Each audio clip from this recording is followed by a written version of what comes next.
Okay, so I just watched Seeking a Friend for the End of the World. Not the best film I've ever seen, really.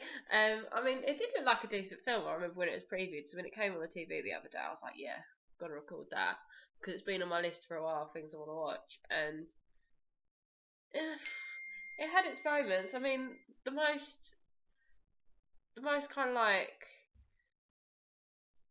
best part was the guy from CSI turned up, and then he got shot. Spoiler alert! But that was like the best scene, and I was just a bit. I don't know. I was very majorly disappointed, and also kind of. I didn't really feel for any of the characters or anything. I was just like, okay, and like it wasn't terribly acted. It wasn't. I wouldn't even say it was terribly written or anything. I was just there was no oomph for it. There was no. Oh, I really want them to survive. There was nothing about it. I think maybe because the film starts off and you already know that they're going to die because all the characters already know. But you're not even willing Steve Carell and Keira Knightley in like together, even though they kind of do end up together. It's just I wasn't overly bothered by it. So yeah, not really much to say about it really. It wasn't. I'd watch it again if it was on in the background, but I wouldn't go out and purposely buy the DVD to watch it. Like, I don't. It was just. It was a film that should have been a lot better than it was. I think it should have been funnier. I know it wasn't purposely advertised as a comedy. It was like a comedy drama, but it wasn't even like it could have. They made it like a black comedy. It would have been so much better. So it was like really dark jokes, and there wasn't really. There was just a few like, oh yeah, we're gonna die, haha. It was just a bit.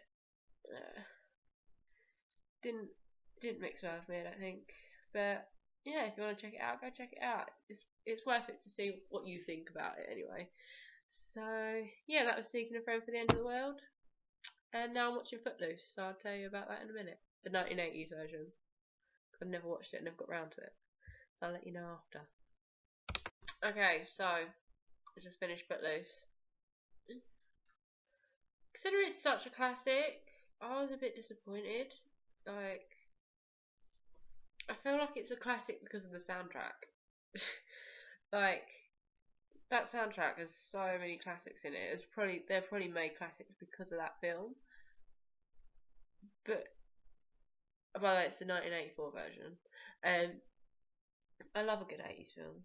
I really do. I feel like they're good. Like if you look back at things like Ferris Bueller's Day Off, Breakfast Club. Breakfast Club is brilliant. Things like that. And this is kind of round about the same. It's just consider it as my impression was it was about dancing. It's more about just them wanting to have a dance. So, because it's less about them not being allowed to dance. Yeah, they're not allowed to dance, but it's more to do with they're not allowed to drink and stuff like that as well.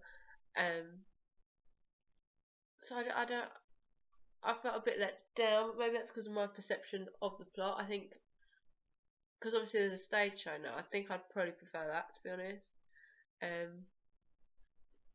It was just very.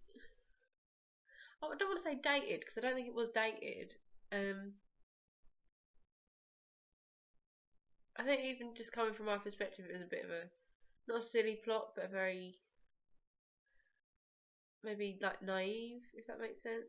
Like I think the film is so big because of its soundtrack. I don't really see it being a classic. I don't like watching it. I can't imagine how it was. Maybe that's just my opinion. Maybe everyone loves it, but yeah, I was quite disappointed that I was disappointed in it, to be honest, because I know it's like a classic, but now I know why my parents never really showed me this film. I don't think they liked it too much. Gotta stick to Saturday Night Fever. Oh, that one's better. Not that that's got anything to do with each film, but yeah, bit of dancing, just, you know. But yeah, Kevin Bacon looks funny when he's younger. He hasn't grown into his face yet.